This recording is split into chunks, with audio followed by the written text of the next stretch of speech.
वक्त की बड़ी और खास खबर के साथ इस वक्त की ब्रेकिंग न्यूज आ रही है सामने। आपको बता दें जयपुर से इस वक्त की बड़ी खबर, जहां शास्त्री नगर हत्याकांड को लेकर अपडेट सामने आई है।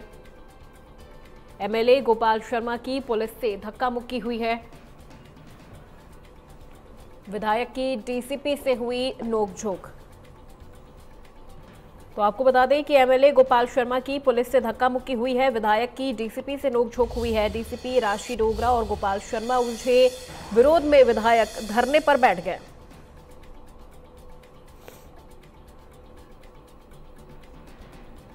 शास्त्री नगर हत्याकांड को लेकर यह अपडेट आ रही है सामने, जहां एमएलए गोपाल शर्मा की पुलिस से धक्का मुक्की हुई है और विधायक की डीसीपी से भी नोकझोंक हुई है। डीसीपी राशि डोगरा और गोपाल शर्मा आपस में उलझे विरोध में विधायक धरने पर बैठे।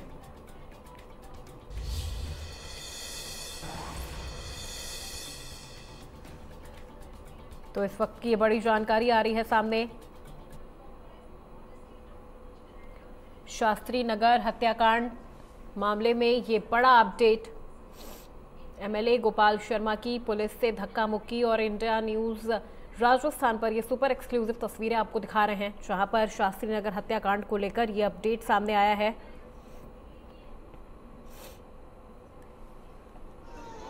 देखिए ये पूरा घटनाक्रम भी आपको बता रहे हैं, कब क्या ये पूरी घटना हुई थी। शुक्रवार को शाम 7 बजे दिनेश स्वामी, जो कि मृतक है, वो घर से निकले थे। रात में आजाद नगर इलाके में युवकों ने उन्हें पीटा। रात में पहुंचे, सीने में दर्द पर पत्नी ने बाम लगाया। रात में सैटेलाइट हॉस्पिटल लेकर गए, जहां पर डॉक्टरों ने मृत घोषित कर दिया है।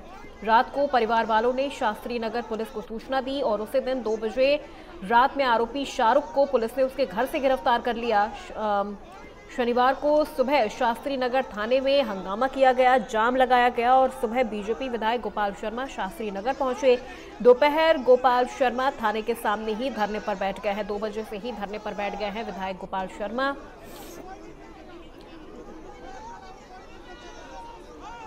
और इसी खबर पे अधिक अपडेट के साथ हमारे संवाददाता मोहम्मद रजा उल्लाह हमारे साथ फोन लाइन पर जुड़ गए हैं। रजा, देखिए अब तो धीरे धीरे ये पूरा मामला कहा जाए तो राजनीतिक तूल भी पकड़ता नजर आ रहा है। विधायक की डीसीपी से नोकझोंक हो गई है, वो धरने पर बैठ गए हैं।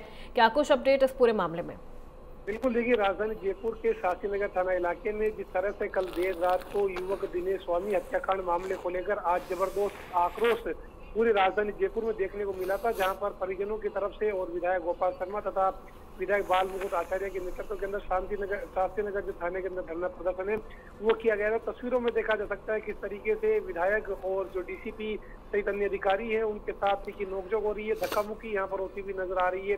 आरोप था कि हम लोग यहाँ पर प्रदर्शन कर रहे हैं, इस दौरान कुछ लोगों ने हम लोग को पथराव कर दिया। हालांकि ये जांच का विषय, लेकिन उससे पहले जिस तरीके से जो तमाम तस्वीरें सामने आ रही है, पहले तमाम दर्शकों को ये बताना चाहेंगे विरोध प्रदर्शन पूरी तरीके से थम चुका है, क्योंकि सरकार की तरफ से कुछ घोषणाओं का यहाँ पर ऐलान कर दिया है, जिनके अंदर चाहे तो संविधान नौकरी की बात की जाए या फिर डेयरी बूथ की बात की जाए या फिर मकान देने की बात की जाए। खुद विधायक जो गोपाल शर्मा है उनके नेतृत्व के अंदर जिस तरीके से एक बड़ा ऐलान यहाँ पर किया गया, उसके बाद ये कहा जा सकता है कि राजधानी जयपुर के शास्त्री नगर थाने के बाहर जो धरना प्रदर्शन चल रहा था वो कहीं ना कहीं अब समाप्त हो चुका है। जी बिल्कुल, धरना प्रदर्शन समाप्त हो चुका है, लेकिन उसके बावजूद भी देखा जाए तो मामला तूल पकड़ता हुआ नजर आ रहा है, शांत होने का नाम नहीं ले रहा है। और आगे क्या कुछ इस पूरे मामले में कार्रवाई की जा रही है, क्योंकि धरना प्रदर्शन तो लगातार हो रहा है, आज दोपहर में भी हुआ है। आगे कार्रवाई की अगर बात कर ली जाए तो त्वरित कार्रवाई क्या हो रहा है?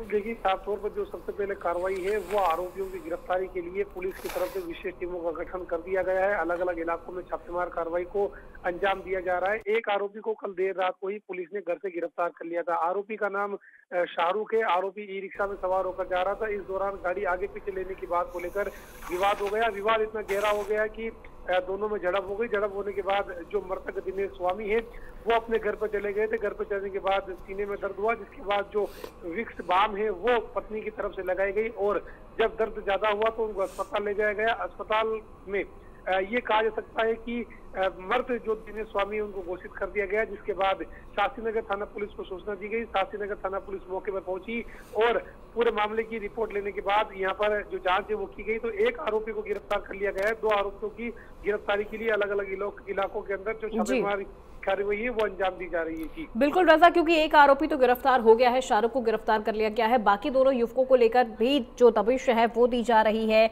और एडिशनल डीसीपी ने बताया है कि आरोपी तीनों युवकों की पहचान के बाद शाहरुख को गिरफ्तार किया गया है। यानी यहाँ पर जो तीनों आरोपी हैं उनकी पहचान हो चुकी है, सिर्फ उन्हें अब गिरफ्तार करना बाकी है। एक तो पुलिस की गिरफ्त में है।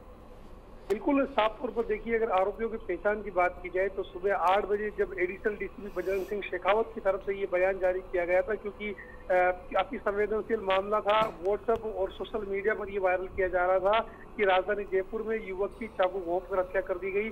सेम टू कॉपी उदयपुर वाला मामला राजधानी जयपुर में नजर आया, जिसके बाद पुलिस ने इस मामले का खंडन किया और खंडन करते हुए बताया कि इलाके में पूर्ण रूप से शांति है। अफवाहों की तरफ जो जनता है कोई चाकूबाजी की घटना नहीं हुई है। मामले को लेकर पुलिस जांच कर रही है। आरोपियों की पहचान कर ली गई, जिसके बाद एक आरोपी को पुलिस की तरफ से देर रात को ही गिरफ्तार कर लिया गया था। उसके अलावा जो बजरंग सिंह शेखावत है उन्होंने बताया था कि 2 आरोपियों की गिरफ्तारी के लिए जो टीमें हैं वो अलग अलग जगह पर दबिश देती हुई नजर आ रही है। जल्द ही दोनों ही आरोपियों को भी गिरफ्तार कर लिया जाएगा। जी बिल्कुल, दोनों आरोपियों को गिरफ्तार कर लिया जाएगा। और देखिए, हत्या के बाद जो हंगामा है वो काफी ज्यादा नजर आ रहा है। पूरे इलाके को छावनी में तब्दील भी कर दिया गया है। और अपडेट क्या है इस पूरे मामले में, अगर परिवार की तरफ से जानना चाहें तो परिवार क्या कुछ मांग कर रहा है? देखिए, परिजनों की जो मांग पत्र प्रशासन को सौंपा है, जो विधायकों को सौंपा है, 1 करोड़ रुपए मुआवजे की मांग की जा रही है, एक सरकारी नौकरी देने की मांग की जा रही है, आरोपियों की गर्दन बुलडोजर चलाने की बात मांग है वो यहाँ पर की जा रही है। तमाम बातों को लेकर कुछ आरोप ये भी लगे हैं कि जिस तरीके से लगातार इलाके के अंदर इस तरह के लोग हैं उनको चिन्हित कर कार्रवाई की जाए, जिसके बाद अभी जो सीएम है वो आर्थिक पैकेज को लेकर जो है फैसला लेंगे, कितने रुपए का आर्थिक पैकेज देना है। पूरे मामले को लेकर जितनी मामले में अगर मदद की बात की जाए तो खुद जो हवामेल विधायक बाल मुकुंद आचार्य हैं उन्होंने मौके पर पहुंचकर इस बात की घोषणा की है कि 1 लाख रुपए वो अपनी तरफ से देंगे। उसके अलावा उनके सहयोगी मिलकर 5 लाख रुपए के करीब जो व्यवस्था है वो मदद के लिए आगे आएंगे। इसके अलावा जिस तरीके से जो समाज सेवी और बीजेपी आदर्श नगर विधानसभा से जो विधायक के प्रत्याशी थे भाजपा के रवि नैयर, उन्होंने कहा है कि पढ़ाई का जो बच्चों का संपूर्ण खर्च है वो खुद उठाएंगे। और जिस तरीके से शादी करवाने की बात भी उन्होंने कही है और हर महीने राशन भिजवाने की जो बात है वो रवि नैयर की तरफ से की गई है। तो कहा जा सकता है कि अब कहीं ना कहीं मामले का जो गतिरोध है वो थमता हुआ नजर आ रहा है। जी बिल्कुल रजा, और ऐसे में देखिए थाने के बाहर धरना दे रहे थे लोगों पर सामने के मकान से पथराव भी हुआ है, ये भी अपडेट सामने आ रही है, जिसके जवाब में हिंदू समुदाय के लोगों ने भी पथराव किया है। इसको लेकर आपके पास क्या जानकारी है? जी बिल्कुल, देखिए पथराव होने की जो अफवाह है वो फिलहाल अफवाह ही है। अभी तक किसी तरीके से कोई पथराव का वीडियो सामने नहीं आया है। पुलिस भी इस पूरे मामले को लेकर ये अपील करती हुई नजर आ रही है कि किसी तरीके से अफवाहों पर तवज्जो नहीं दे। हाँ, ये जरूर है कि कुछ संगठन के लोग सड़कों पर उतरकर प्रदर्शन कर रहे थे। इस दौरान इन लोगों ने ये आरोप लगाया था कि समुदाय विशेष के लोगों ने हम लोगों पर पथराव कर लिया, लेकिन अभी तक पुलिस मामले की जांच कर रही है। अभी तक किसी तरीके से कोई पथराव होने की जो जानकारी है वो फिलहाल सामने नहीं आई, लेकिन कुछ लोग सड़कों पर उतरकर बाजार भी बंद करवाना चाहते थे। तो ऐसे में पुलिस की व्यवस्था 7 चौबंद होने की वजह से जो बाजार है वो बंद नहीं हो पाए। और ऐसे में ये कहा जा सकता है कि अब पुलिस की जो निगाहें हैं वो दोनों आरोपियों पर टिकी हुई है कि जल्द से जल्द आरोपियों को गिरफ्तार कर लिया जाए। जी बिल्कुल रजा, आपसे यहाँ पर एक चीज़ और समझना चाहूँगी मैं कि जो आरोपी है और जो मृतक जो परिवार है, मृतक का जो परिवार है, क्या इससे पहले उनके बीच किसी भी बात को लेकर कोई जान पहचान, कोई कहासुनी कभी देखी गई, कभी हुई हो ऐसी? जी बिल्कुल, देखिए इस पूरे मामले को लेकर ये बात साफ तौर पर पुलिस ने खारिज कर दी है कि मृतक और जो आरोपी हैं वो पहले से एक दूसरे को जानते हों, बल्कि ऐसा कुछ नहीं है। दोनों ना कोई अड़ोसी पड़ोसी हैं ना किसी तरीके से हैं। पहली बार छोटा मोटा ये विवाद हुआ था और विवाद होने के बाद कुछ धक्का मुक्की हुई थी और मुक्के यहाँ पर सीने पर पड़ने की बात है वो यहाँ पर सामने आ रही है। फिलहाल मृतक का जो पोस्टमार्टम करने की जो कार्रवाई है वो एसएमएस अस्पताल के अंदर शुरू कर दी गई है। मृतक की जो पोस्टमार्टम रिपोर्ट आएगी उस रिपोर्ट के आगे पर आधार पर ही ये कहा जा सकता है है कि मृतक की मौत की वजह क्या रही है। उससे पहले तमाम दर्शकों को जानकारी देना चाहेंगे, मृतक और जो परिजन हैं, उन मृतक और जो आरोपी हैं, उन आरोपियों के दरमियान किसी तरीके से कोई ना तो कोई पुरानी रंजिश है, ना एक दूसरे को जानते हैं, ना कोई मोहल्ले में रहते हैं। जी बिल्कुल। और देखिए, अब राज्य सरकार ने मदद की भी कई घोषणा कर दी है, जैसे सरकारी नौकरी, मकान और आर्थिक सहायता की भी घोषणा की गई है। क्या इस मुआवजे से परिवार संतुष्ट नजर आ रहा है? देखिए, परिवार सबसे पहले एक ही मांग कर रहा है कि जो 2 आरोपी बचे हुए हैं, उन आरोपियों को जल्द से जल्द गिरफ्तार किया जाए, आरोपियों के घर पे बुलडोजर चलाए जाए। पहली मांग तो यही है, आरोपियों को गिरफ्तार करने के बाद फांसी की सजा दी जाए। उसके अलावा अगर आर्थिक पैकेज की बात की जाए तो तकरीबन 1 करोड़ रुपए का आर्थिक पैकेज यहाँ पर मांगा गया है। एक सरकारी नौकरी यहाँ पर मांगी गई है। डेयरी बूथ की जो मांग है वो की गई थी।